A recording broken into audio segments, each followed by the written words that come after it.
अखिलेश जैसा बदमाश कोई नहीं है, मैं सच बता रही हूँ। उनके महिलाएं अपनी महिलाओं को तो इज्जत नहीं देते। अपने बाप ने 2-2 शादियां की है, ठीक है, और अपने घर में वो देख लें, बाहर की तो बहुत दूर की बात है। हम तो योगी जी के बाबा जी से रिक्वेस्ट करते हैं, भगवान करे ईश्वर, मेरा ईश्वर अगर सच्चा है तो योगी जी आए हर। इनका ये कहना था कि इन्होंने योगी के प्यार में इतने पागल हो चुके हैं कि इन्होंने अपना जो पूरा ट्रैक्टर बेच दिया, घर का सोना बेच दिया, सब कुछ बेच दिया, कह रहे पूरी तरह बर्बाद हो गया। देखो ये मैं घर बार बेचने के लिए तैयार है, लेकिन बीजेपी को छोड़ने के लिए तैयार नहीं है, क्योंकि इस सरकार में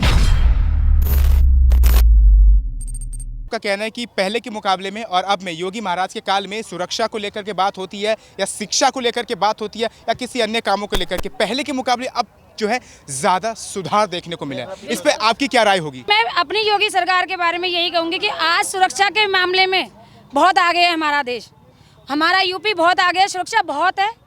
जहाँ बच्चे पढ़ नहीं पाते थे वहाँ आज उनको स्कॉलरशिप मिलती है, बच्चे पढ़ते हैं, आगे बढ़ते हैं। आज IAS PCS की जगह जगह कोचिंग खुल चुकी है। एक हमारे अंदर जो है सिर्फ इस चीज़ का यही कह सकते हैं कि हम लोगों को ज्ञान नहीं है कि हम वहाँ तक हमें कैसे पहुँचना है। बस उस चीज़ को ध्यान कर लीजिए, बहुत कुछ है, आगे बढ़िए, पढ़िए, लिखिए, जितना आप कर सकते हैं उतना कीजिए।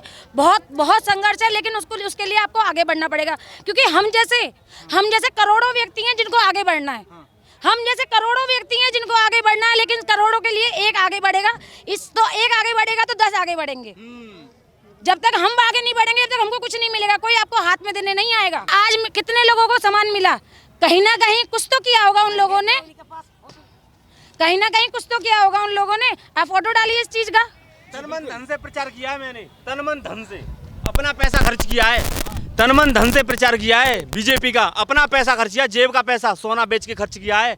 अब ट्रैक्टर बेचा, एक स्कूटर बाइक बेच दी और टेम्पो बेच दिया। मैंने सारा कुछ सब कुछ समर्पित कर दिया, मैं बर्बाद हो गया पूरी तरह से, पर मैंने बीजेपी का प्रचार किया है तन मन धन से। हम अपना घर बार बेचने के लिए तैयार हैं, लेकिन बीजेपी को छोड़ने के लिए तैयार नहीं है, क्योंकि इस सरकार में आज नहीं तो 10 साल बाद हमें सुरक्षा मिलेगी, हमें पूरा विश्वास है। और महिलाओं के लिए आप 3 तलाक देखिए, मुसलमान को देखिए, जा जाके मुसलमान की लेडीज हैं, आप योगी जी का नाम लीजिए, वो दूर से आएंगी, दूर से सबसे ज्यादा वोट उनको योगी जी को मिला तो मुसलमान की औरतों से मिला। जाके पूछिए उनसे, उनको कितना फायदा हुआ, कितना परेशान थी वो लोग। मैंने खुद अपनी आंखों से देखा कि 59 साल की लेडीज को किसी एक मुसलमान व्यक्ति ने छोड़ दिया और वो योगी जी के पास गई, उसको तलाक नहीं मिला, उसको पूरा अधिकार मिला। मैं इसलिए इस सरकार का आवेदन करती हूँ और हमेशा इसका अभिनंदन करती रहूंगी। यानी कि मैम आप ये कहना चाहती है कि योगी जी कभी धर्मवाद नहीं करते, चाहे सामने मुस्लिम हो या हिंदू हो, कोई धर्मवाद नहीं है उनके। सवाल क्यों उठते हैं विपक्ष के द्वारा कि धर्मवाद की राजनीति तो असली बीजेपी ही करती है? देखिए, अगर विपक्ष आवाज नहीं उठाएगा तो आगे कैसे बढ़ेगा? अगर विपक्ष आवाज नहीं उठाएगा तो आगे कैसे बढ़ेगा? कहीं ना कहीं तो काट चाहिए ना उनको, कहीं ना। और अच्छी बात है, मैं तो हमेशा कहूंगी विपक्ष हमेशा आवाज उठाए, इसी बहाने हमारे योगी जी को मौका मिलेगा आगे बढ़ने का और कुछ करने का। अगर वो नहीं बोलेंगे तो हमारे लिए कुछ भी नहीं हो पाएगा, क्योंकि उनको मौका मिलता है कहने का, उसी पे कार्रवाई हो जाती है और हमारे लिए फायदा होता है। अच्छा, जैसे एक महिला है आप, तो अगर हम देखें विपक्ष में जो अखिलेश यादव तो खड़े हैं ही, डिम्पल यादव भी खड़ी हैं इस बार चुनाव में, तो डिम्पल यादव जी के लिए क्या कुछ कहना चाहेंगे? डिम्पल यादव जी खुद कहती हैं कि योगी सरकार में महिलाएं सुरक्षित हैं। बिल्कुल डिम्पल यादव जी कहती हैं, खुद जाके देखिए आप, उनकी जितनी भी लिखावट है उनसे पूछिए।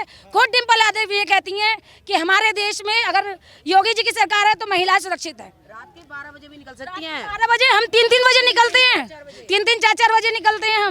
हम खुद आज तक कभी विपक्ष की सरकार में हम कभी बाहर नहीं निकल पाए। आज हम 4 बजे गाड़ी लेके निकल जाते हैं, 3-3 बजे भी क्या लेके निकल जाते हैं। मैडम बाइक से निकल जा रही हैं औरतें। बिल्कुल नहीं है, छेड़छाड़ बिल्कुल नहीं है। आप देखिए, आप कुछ कहीं मत जाइए, दिल्ली का वाकया देखिए, एक बच्चे को मारा था हिंदू के, उन्होंने उसका एनकाउंटर करा दिया। अभी आपने डिम्पल यादव को लेकर के इतनी बड़ी बात कही कि अब डिम्पल यादव भी प्रशंसा करती हैं योगी जी की, लेकिन डिम्पल यादव का ये भी ट्वीट देखने को मिला था कि जो प्रदेश है वो संविधान से चलेगा। योगी महाराज कोई नहीं होते कानून बनाने वाले, एनकाउंटर करने वाले वो कौन होते हैं जो एनकाउंटर करवाते हैं? सुनिए, ये योगी महाराज ने नहीं कराया, ये योगी महाराज ने नहीं कराया, ये जनता की आवाज थी। जनता चाहती थी हमें न्याय मिले, इसलिए योगी महाराज को करना पड़ा। योगी महाराज कभी कुछ काम गलत नहीं करते।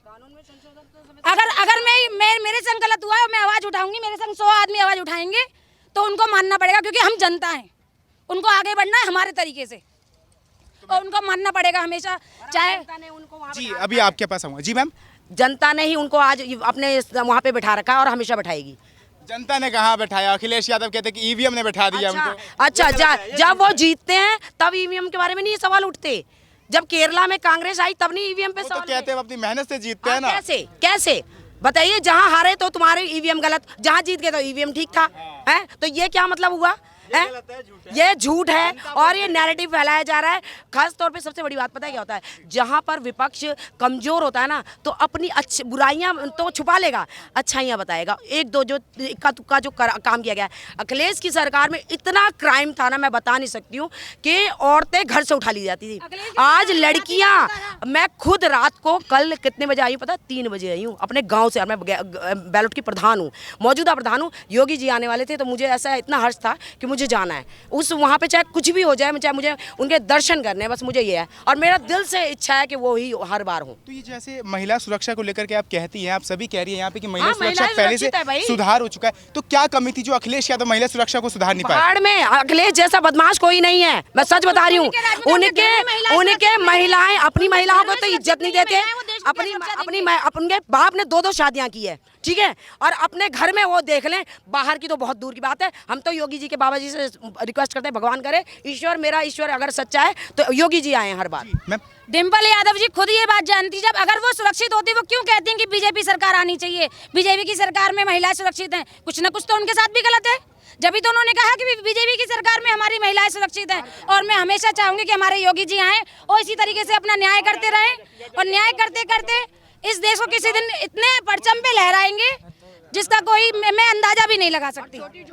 छोटी मोटी घटनाएं तो घटती रहती है और हर सरकार में घटी है। अगर आप ये बोले ना कि ये हुआ वो हुआ, कोई बड़ी घटना आज तक नहीं घटी है। क्या नाम हुआ आपका? मेरा नाम प्रधान पुष्परानी है, मैं ग्राम पंचायत बैलोट की मौजूदा प्रधान हूँ। बैलोट से आई हैं आप सब? इगलास ब्लॉक। अच्छा, तो यहाँ पे आज आने का मेन कारण क्या था आपका? मुझे योगी जी से मिलना है, वही बाबा जी के दर्शन हो जाए, और उससे ज्यादा क्या। मैंने कहा ना कि बोलते ना कल्पी अवतार, वो मुझे लग रहा है यही है क्या।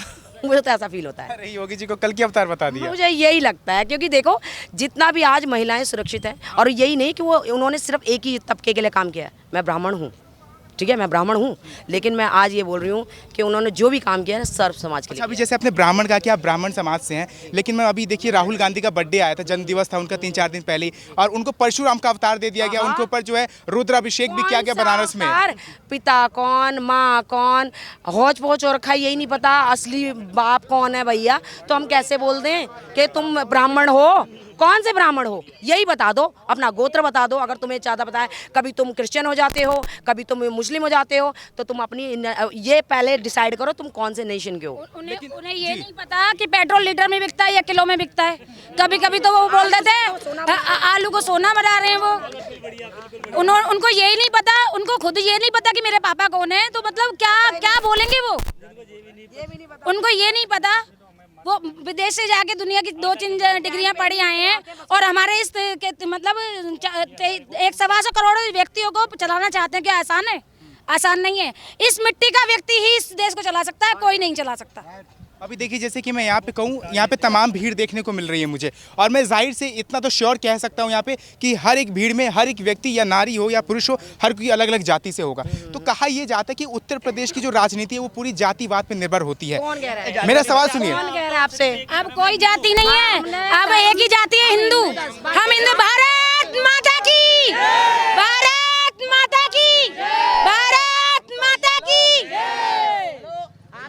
एक ही जाति है, हम हिंदू हैं। वंदे वंदे वंदे वंदे।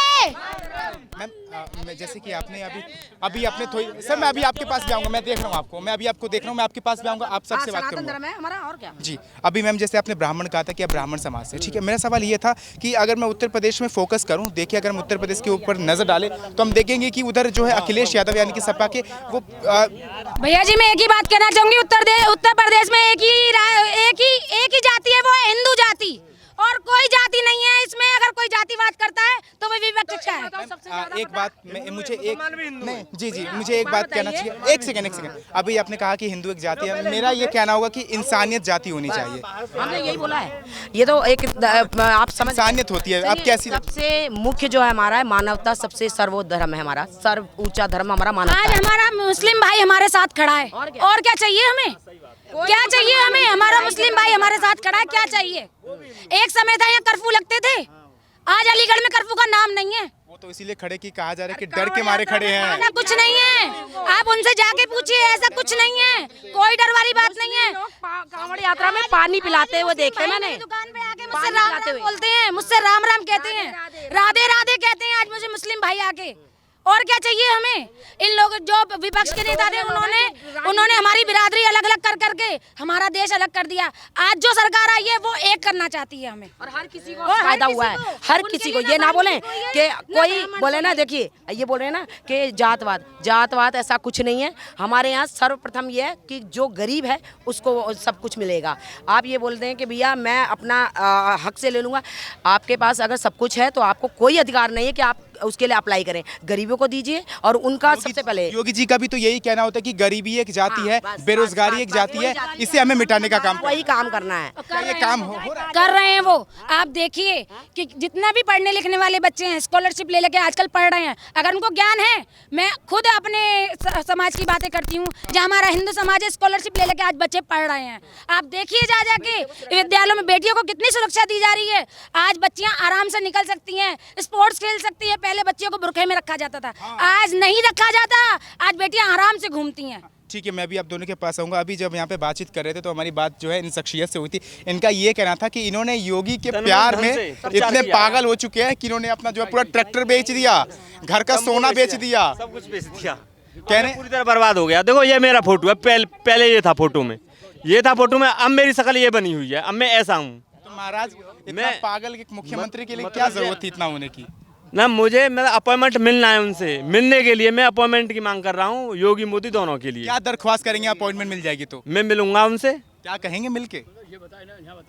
मिलके क्या कहेंगे बता दीजिए ना। मैं कुछ अपनी मेरी कुछ नहीं, मैं उनसे बस मिलूंगा, उससे प्रार्थना करूंगा, बस मिलूंगा उनसे। हाँ, मिलने की इच्छा है। तो जैसे कि आपने कहा, मैं उनको भगवान की तरह मानता हूँ। वो देवी शक्ति है उनके अंदर, वो देवी शक्ति के बल पे राज कर रहे हैं। मैं इस बात को मानता हूँ और जानता हूँ। मोदी जी मैंने अपने सपने में देखे हैं, योगी जी भी मैंने अपने सपने में देखे। मैं मानता हूँ इनके अंदर देवी शक्ति है, तो मैं मिलना चाहता हूँ। तो चलिए, अपॉइंटमेंट की मांग की है मैंने। आज तो सामने देख लिया आपने, अब क्या चाहिए? सामने देख लिया, मैं बात करना चाहता हूँ। वैसे हम तुम बात कर रहे हैं, ऐसे बात करना चाहता हूँ, मिलना चाहता हूँ। दिल से इच्छा है, मतलब दिल से इच्छा है। अभी जैसे कि आपने बहुत बड़ी बात कही थी कि एक मुख्यमंत्री के लिए कोई इंसान इतना पागल हो जाता है कि उसने अपने सोना बेच दिया, ट्रैक्टर बेच दिया, अपना खेत बेच दिया भाई साहब मुख्यमंत्री के लिए। अगर ये मुख्यमंत्री तनमन धन से प्रचार किया था, तनमन धन से। अच्छा सर, क्या नाम? सर नाम क्या है आपका? मेरा नाम योगेंद्र कुमार है। मैंने तनमन धन से प्रचार किया है बीजेपी का। कहाँ के रहने वाले? मैं ग्राम मुकंदपुर का, जिला अलीगढ़ का रहने वाला हूँ। जिला अलीगढ़ के, यानी कि यहीं के हैं? यहीं के रहने तो क्या वाला हूँ। सुधार हुआ है अलीगढ़ में पहले से? मैं बहुत सुधार हुआ है। खैर चोरी तो खत्म है, चोरी अब बिल्कुल नहीं है। पहले चोरी थी, अब चोरी नहीं है। अच्छा सर, अखिलेश यादव ने गुंडागर्दी खत्म, चोरी खत्म। पे आ जाने का कारण क्या है आप सभी का? योगी जी यहाँ पर आए हुए, उनको सुनने के लिए आए थे। योगी जी को सुनने के लिए आए थे। तो आज मतलब योगी जी को जब फोन पे सुना करते थे, आज योगी जी साक्षात दर्शन दे दिया आप सभी को। कितना मतलब क्या खुशी लग रही है आज? ऐसा लगा कि अलीगढ़ का विकास के लिए उन्होंने पहले भी बहुत कुछ दिया है और आज भी बहुत कुछ देने के लिए आए। मतलब पहले से विकास हुआ है उत्तर प्रदेश में? हाँ जी, पहले से विकास हुआ है। अब कुछ और भी अलीगढ़ के लिए देने के लिए आए थे, वही सुनने आए थे कि क्या देने आए। अच्छा, आप क्या कहना चाहेंगे सर? ये योगी आदित्यनाथ जी प्रदेश के लिए बहुत कुछ कर रहे हैं और बहुत ज़्यादा और उम्मीद हमें भी है कि और भी विकास में और सबका साथ निभा रहे हैं। क्या उत्तर प्रदेश पहले के मुकाबले बदला नजर आ रहा है? बहुत कुछ बदला नज़र आ रहा है। आप अलीगढ़ को ही देख लीजिए, नुमाइश ग्राउंड को देख लीजिए, ओवर ब्रिज देख लीजिए, जितने भी फ्लाई ओवर हैं वो देख लीजिए। यानी कि मैं यूँ कहूँ, बच्चे हो या बुजुर्ग हो या जवान हो, हर कोई योगी जी का फैन है। हाँ, क्वारसी चौराहे देख लीजिए, एटा चुंगी का चौराहे पे ब्रिज बन रहा है, क्वारसी का तैयार हो गया है, हैं? और जगह भी 3-4 जगह बन रहे हैं अलीगढ़ में, और आप देख रहे हैं विकास चरम सीमा पे है, आप ये कहना चाह रहे हैं? हाँ जी, हाँ जी। चरम सीमा पर है। चरम सीमा पर है। एक बार अखिलेश यादव को ला दीजिए, वो सीधा ऊपर ही कर देंगे मामला पूरा, सब सबको ऊपर पहुंचा देंगे, सबको ऊपर पहुंचा देंगे। ऐसा क्यों कह रहे हैं सर आप? जब आप ही कह रहे हैं, ऊपर कहने का मतलब चरण सीमा से भी ऊपर विकास हो जाएगा। चोरी बढ़ जाएगी, गुंडागर्दी बढ़ जाएगी, महिलाओं को निकलना दूबर हो जाएगा। अगर अखिलेश यादव आ गए तो। यादव आ गए तो। लेकिन वो तो इस बार कंफर्म है कि बुलडोजर का स्टीयरिंग घूमने वाला है इस बार। योगी मोगी जिंदाबाद। योगी सरकार से सारी जनता, सारी पब्लिक खुश है, सिर्फ गुंडा ना खुश है, भूमाफिया ना खुश है। योगी सरकार में सभी को न्याय, महिला बहन बेटियों को सबको न्याय मिल रहा है। सिर्फ भ्रष्ट जो लोग हैं उन्हीं को योगी सरकार बुरी लग रही है, बाकी योगी सरकार जिंदाबाद। जैसे अभी आपने महाराज कहा कि माफियन का सफाया हो रहा है, कि माफियन का सफाया करना सही है? बिल्कुल सही है।